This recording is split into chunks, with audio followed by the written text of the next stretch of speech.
क्योंकि मल्टीमीटर हमेशा जैसे ही बाहर जाता है बंद हो जाता है, यानी कुछ समय के बाद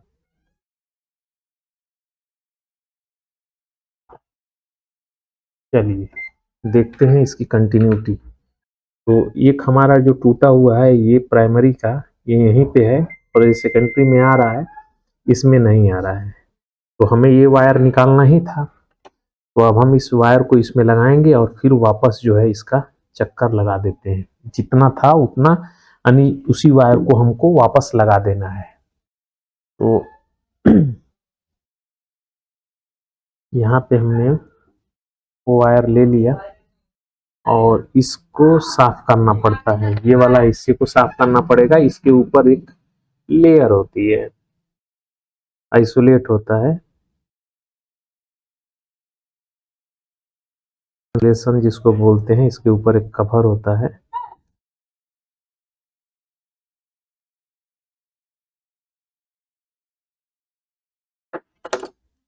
तो ये बीच वाला है, बीच वाला तो अपने को इस्तेमाल करना नहीं है, सिर्फ यहाँ पे हमको ये दोनों का सेंटर पॉइंट है ये। तो यहाँ से हम लेते हैं और इसका जो है चक्कर देना फिर शुरू करते हैं।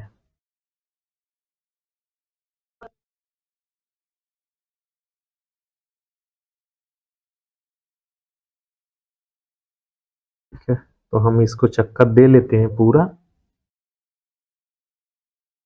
फिर लास्ट में मिलते हैं।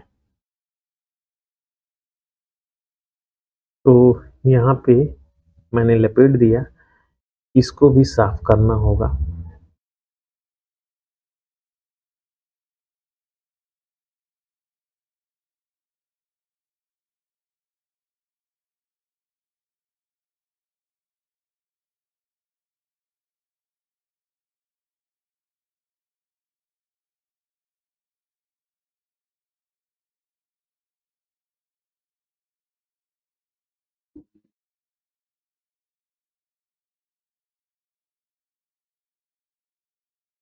अब इसे जो है इस जगह पे, यानी हमारा जो पहला वायर था, यानी पहली वाइंडिंग का जो छेड़ा था, उसमें हम इसे लपेट देते हैं और इसे कट भी कर देते हैं। अब इसे हमें सोल्ड करना होगा।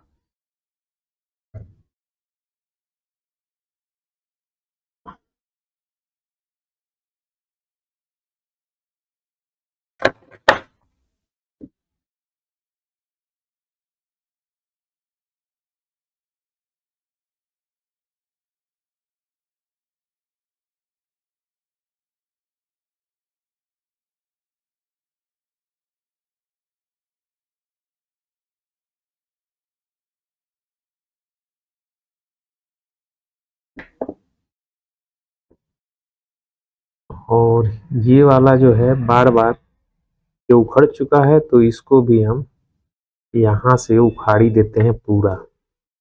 और हम समझ लेंगे कि हमारा यहाँ पे पहला है, यहाँ पे दूसरा है। ठीक है, और ये पॉइंट हमारी ये इसमें टूटी हुई है, तो इसकी पिन निकालनी होगी। तो इसका ही पिन हम यहाँ पे फंसा देते हैं। ये सिर्फ समझने के लिए है, ये मत समझिए कि ये वहाँ पे काम आता है जहाँ पे कोई ट्रांसफार्मर आपको मिलने वाला नहीं है। उस समय ये टेक्निक आपको काम आएगी, क्योंकि बहुत से एसएमपीएस ऐसे होते हैं कि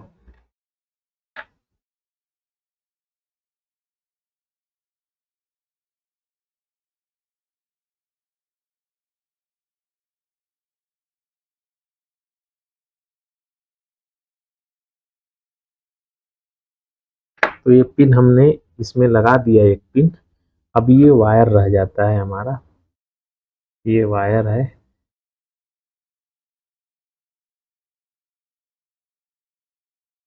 इस जगह पे निकला है, दिखाई भी दे रहा होगा आपको।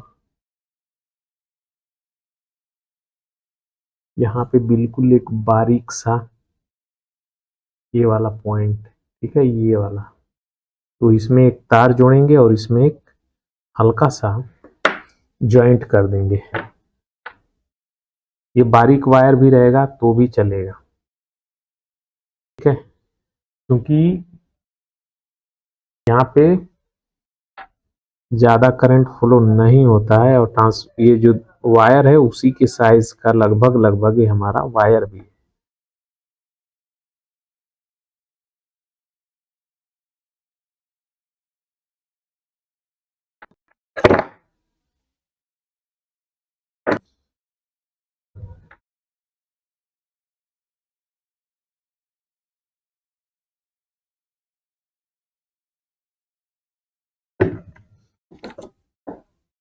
इस पॉइंट को हम पकड़ेंगे और इसको दोनों को एक जगह पे रख करके इसको चिपका देंगे, यानी सोल्ड कर देंगे।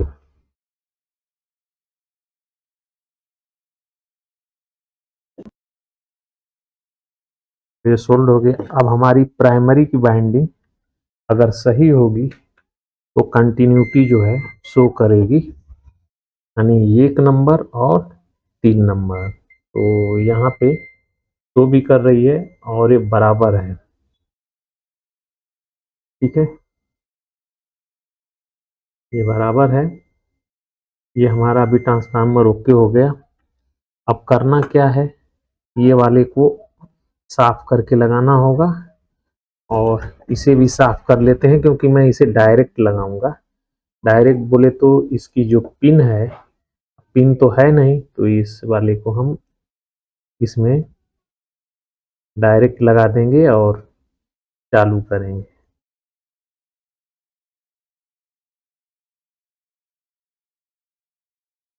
और वीडियो ये कैसी लगी ये बता दीजिएगा, क्योंकि ये छोटे छोटे चीज़ ही आपको, हर एक चीज़ नया डालेंगे तो फिर मैकेनिक किस लिए है। कुछ चीज़ अपना भी इस्तेमाल करिए, अपने बुद्धि का इस्तेमाल करिए। अब ये चीज़ को ये हम डायरेक्ट यहाँ पे लगाएंगे, जो हमारी कोर है हम इसे डायरेक्ट लगा रहे हैं। चाहें तो आप इसके ऊपर जो कवर था, यानी जो आपके पास अगर जो ये है, ये मिलता भी है मार्केट में, ये मिलता है, ठीक है। तो हमने तो अभी नहीं मंगाया है, लेकिन बहुत जल्द मंगाऊंगा और ये SMPS जो खराब होती है वो भी रिपेयर करेंगे, क्योंकि जब हम मार्केट में देते हैं तो 3 से 4 दिन 5 दिन का समय ले लेते हैं SMPS बनाने में। और सबसे बड़ी दिक्कत होती है जहाँ पे मल्टीपल सप्लाई होती है। मल्टीपल बोले तो एक के अंदर 5 हो गई, 5 वोल्ट की अलग सप्लाई है, 3 वोल्ट की अलग है, 12 की अलग है, 15 की अलग है, तो फिर दिक्कत होने लगती है। तो उस कंडीशन में यही होता है कि भाई खुद का अगर खुद ही बनाते तो अच्छा होता। तो थोड़ा सा हम इसे साफ कर लेते हैं, क्योंकि ये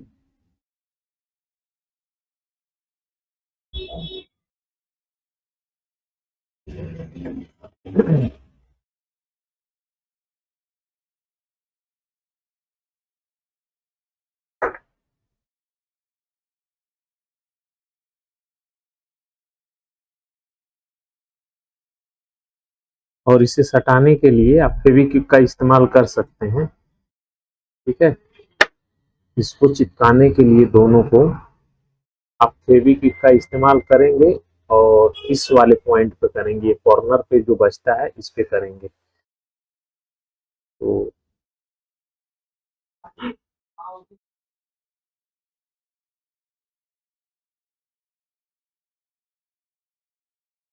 क्योंकि इसके अंदर अगर गैप रहेगा तो ये ट्रांसफार्मर आवाज करेगा, चोंचों की एक आवाज आएगी। तो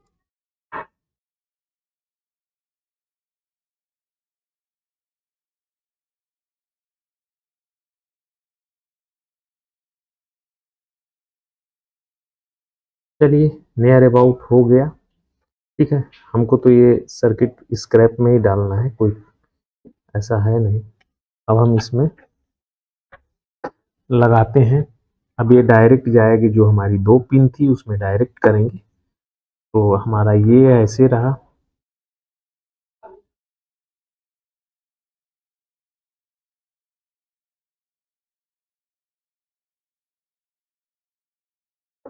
ये रहा हमारा ट्रांसफार्मर। अब हम इसमें जॉइंट कर देते हैं इसको।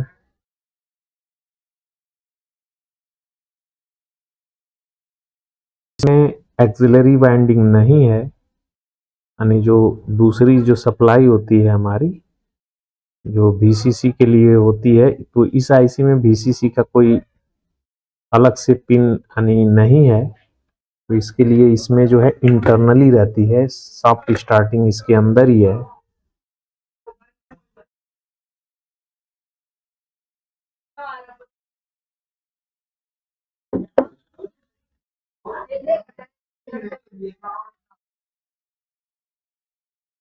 तो यहाँ पे हमने ये ज्वाइंट कर दिया। चलिए देखते हैं कि ऑपरेशन कितना सक्सेसफुल रहा। ठीक है, तो इसको थोड़ा आउट करते हैं और इसमें हम पावर देते हैं। चलिए देखते हैं क्या होता है।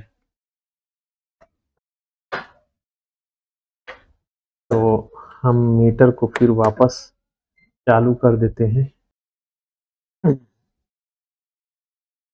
हम्म, चलिए भी कनेक्ट हो गया। देखते हैं कि क्या मेहनत काम आई है। तो हम डायरेक्ट सप्लाई चेक करेंगे। तो यहाँ पे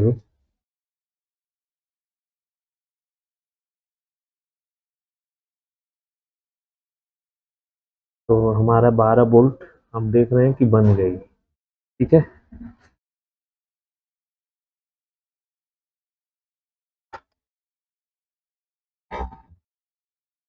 और यहाँ पे यानी ये हमारा ग्राउंड है और ये हमारी पॉजिटिव, ये पॉजिटिव लाइन है। तो 12 वोल्ट हमारा बन गया है, आप देख रहे हैं यहाँ पे। ठीक है, तो 12 वोल्ट बन गए। अब हम देखते हैं कि यहाँ पे जो सप्लाई है ये वाला इस कैपेसिटर पे, तो इस कैपेसिटर पे सप्लाई चेक करेंगे। तो यहाँ पे देखिए आराम से बन रही है 5.9 वोल्ट। एक बार इस कैपेसिटर को मैं निकाल देता हूँ और फिर देखते हैं क्या हमारी सप्लाई बन रही है। तो ये बाईपास फिल्टर अक्सर करके खराब होता है। ठीक है, ये बाईपास फिल्टर अक्सर करके खराब हो जाता है, तो सप्लाई नहीं बनती है। तो मैं इसे निकाल देता हूँ, क्योंकि इस बोर्ड का तो कोई विशेष वो है नहीं। यहीं पे रख देते हैं, वो भी भग गया कहीं पे, गुस्सा गया और भग गया। कोई बात नहीं, चलिए फिर देखते हैं। हम पावर को ऑन कर लेते हैं यहाँ पे और देखते हैं क्या बन रही है सप्लाई। तो बन भी सकती है और नहीं भी बन सकती है। तो यहाँ पे 3 वोल्ट के आसपास बन रही है, यानी हमारा ग्राउंड ये है। ग्राउंड पे रखते हैं और इस कैपेसिटर पे रखते हैं, तो यहाँ पे देख रहे हैं कि 3 वोल्ट बन रही है।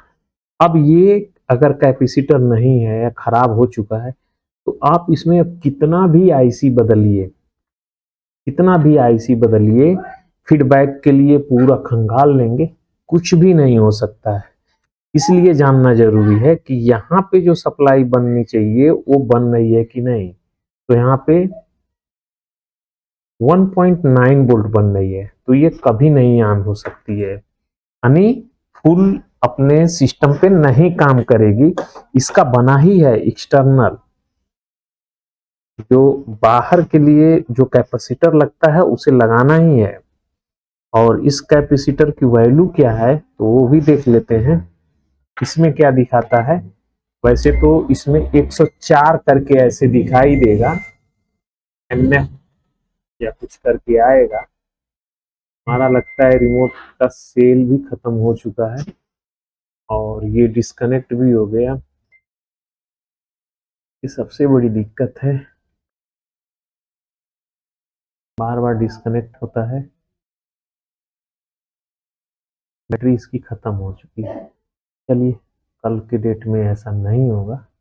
मल्टीमीटर आया तो देखते हैं, इसको NF में मैंने रखा है, अब कितना का है ये वैल्यू इसकी देखते हैं। तो 148 NF दिखा रहा है, ठीक है। तो ये कैपेसिटर सही है, 104 भी दिखाएगा तब भी चलता है, 100 दिखाएगा तब भी चलेगा। तो 100 NF से ऊपर ही होना चाहिए, कम नहीं होना चाहिए, कम होगा तो फिर दिक्कत होने लगती है। तो फिर हम IC बदलते हैं, बार बार हमको यही लगेगा कि ये खराब है वो खराब है, लेकिन इसे जानना बहुत ज़रूरी है। नहीं अगर जानते हैं तो फिर दिक्कत बढ़ जाएगी। तो ऐसे ही मैं प्रैक्टिकल के तौर पे ऐसे ही करते रहूँगा और 2-4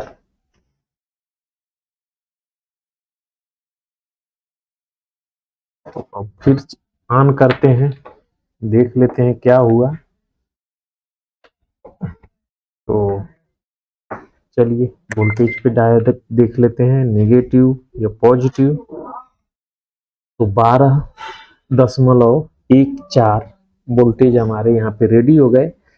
अब आती है बात कि ये वोल्टेज जब ये इंटर होता है तो यहाँ पे देखेंगे तो हमारा वो वोल्टेज लगा, वो रेगुलेटर लगा हुआ है, इस रेगुलेटर पे 5 वोल्ट हो जाएगा। तो सबसे पहले हमको इसे देखना होगा कि ये कौन सी दिशा में लगा है। तो ये ऐसे लगा है, ठीक है, इस तरह से। तो बीच का इसका निगेटिव हुआ और इस तरफ का यानी लेफ्ट साइड से ये वाला, इसमें 12 वोल्ट इन होता है, इसमें ये निगेटिव बीच का, और ये राइट जिससे आउट होता है। तो आउट होने वाला हमारा ये उस तरफ का हुआ। तो सेंटर पे हम रख करके इसको 5 वोल्ट की सप्लाई भी चेक करेंगे कि ये काम कर रही है कि नहीं। तो यहाँ पे 5 वोल्ट बिल्कुल परफेक्ट काम कर रहे हैं। अब इस कंडीशन में हमारा ये सर्किट रेडी है, रेडी है बोले तो चालू है। अब ये है कि यानी पावर सप्लाई हमारा परफेक्ट हो गया। अब इसमें ये देखना होगा कि ये चालू है या बंद है। तो इसकी तो डिस्प्ले है नहीं, अगर डिस्प्ले होती तो कुछ पता चलता। तो इसलिए इसको हम हटाएंगे। क्रिस्टल के वोल्टेज चेक करना जरूरी होता है, दोनों तरफ वोल्टेज बराबर आते हैं, 20 मिली का अंतर होना चाहिए। तो कल के डेट में इसको DSO पे भी दिखाएंगे आपको, और DSO कोई जरूरी नहीं है कि लेना ही चाहिए, DSO छोटा वाले से भी काम चल जाता है, ठीक है। तो हम यहाँ पे चेक करेंगे, हमें वोल्टेज दोनों तरफ बराबर लगभग आने चाहिए। तो यहाँ पे देख रहे हैं 1.6 वोल्ट, और यहाँ पे देखते हैं तो 2 वोल्ट, और यहाँ पे 1.6 यानी 40 मिली का यहाँ पे डिफरेंट है। लेकिन ये बोर्ड चालू है, क्योंकि अभी एक टिक करके आवाज भी आ रही है। तो अब डिस्प्ले नहीं है तो चालू है या बंद है कुछ भी कह सकते नहीं, ठीक है। तो इसे हम लगा देते हैं, इसमें से टिक करके एक आवाज आ रही है, एक रिले इसमें ऑन हो रही है।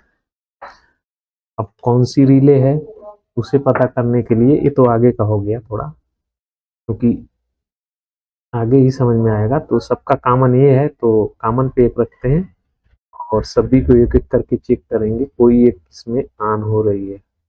कौन सी रिले ऑन हो रही है ये नहीं मालूम।